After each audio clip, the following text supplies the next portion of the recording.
we just start, why this script, what inspired you to take this journey after you?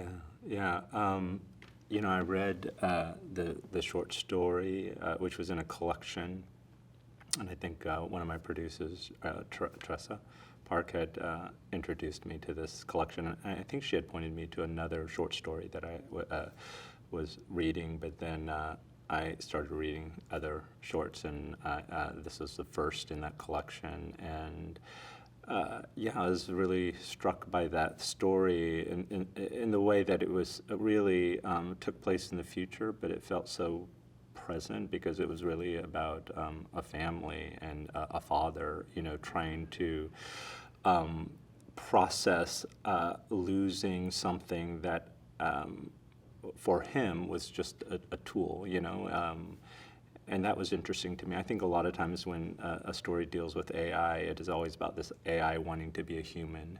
But in this case, it was about someone who wasn't AI trying to make sense of what it means to depend on a technology. In his mind, it's just a piece of technology. He's frustrated because it's broken, and he needs to get it fixed. And then that leads him to really ask deeper questions about all of that. And that seemed like a really interesting pursuit. Yeah.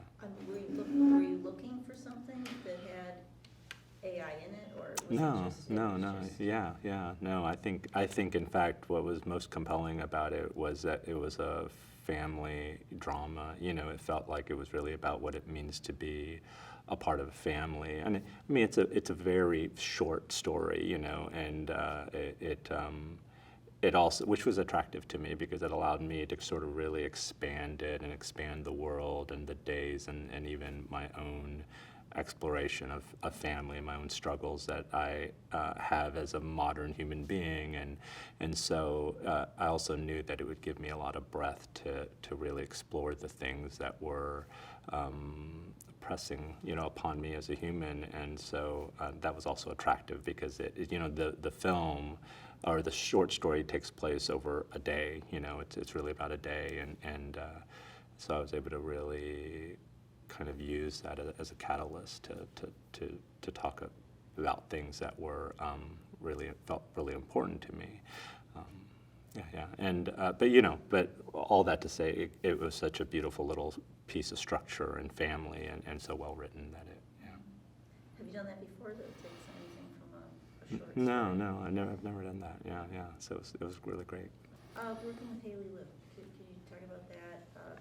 Working previously with her, and how it's been to collaborate. Yeah, I've had this fortunate opportunity to work with Haley Liu Richardson again, and I was able to work with her in Columbus, the first feature that I directed, and it was such a it felt so meaningful to have her be a part of that first experience, and she carried so much of the burden of that film. She was really not only a delight to work with, but brought so much into that film and the success, of whatever the success that film has. So much of it is about her presence and her commitment to it, and so having an opportunity to make a second, feature.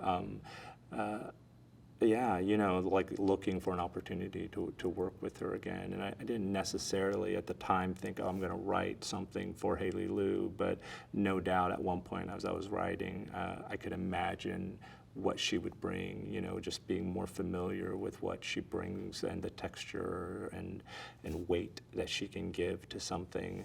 And so she read the script and so it's been great. We're sort of just starting again, but it's been fantastic. Yeah. Architecture, the importance of architecture, and how it is in this film with the family. Why is it important? Yeah, I think space is always important in films because, or should be, in my opinion. I think space can just be a setting and a background, and it's easy not to feel a sense of place because you're just focusing on character and maybe the plot or something. But for me, going back to the films that have really always felt so essential to me and filmmakers. I've always felt a real sense of place, and I think that's why they stay with me, because I feel like I've been spending time in particular cinematic worlds. So that has always been important to me, in the way characters move through it. And I think so much of this film takes place in the home of the Flemings. I think over 50% of the film is set inside that house. So I knew that that I wanted that space to also be its own kind of storytelling, and in the way in which both the characters and the family members see each other and move through it. And it had to be particular as well, because it's a middle-class family, and so you want it to be a certain scale but still interesting. So we were really fortunate to find an Eichler house. He was this very well-known developer of modern architecture, mid-century modern architecture, which mostly his homes exist on the West Coast, but there are 3 on the East Coast. They're very rare. They're all very close to each other, and one happened to be for sale not long ago, but it had nothing in it. And really, it became a real canvas for us to kind of create our own future within this really dynamic space. So, yeah. Everything aligned for that. Yeah, no, it was really fantastic. The cast and crew being very diverse, is that intentional on your part? How does that, does that kind of reflect the way you feel about how society's going? Yeah. I mean, I hope it goes in that direction. I think there's always, it feels like it is, but as we can see, there's always some pushback. And there's there in the film itself, I also wanted to expand our notions of diversity, and we may think, we're being progressive, but find that we have kinds of prejudices that we don't really even know. And I think that's a constant ongoing thing for all of us, whether we're people of color or not, that we have our own biases, and that this is constantly something that needs to be in check. And just practically, to put that in check as crew and is just to make decisions to that you value diversity, and it's going to be reflected in the choices that you make. So I think on the ground, as like a crew and a family, you want that, because for me, I believe in it. I believe it's a better, it creates better work, it creates better environments, and certainly that felt important to me, to have a film that had that sort of reflection as well.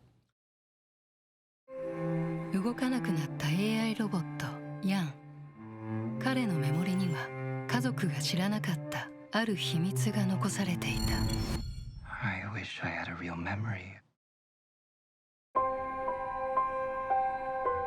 Did I want to be human? That's such a human thing to ask, isn't it? 愛おしい記憶をたどる切なく美しい物語。アフターヤン。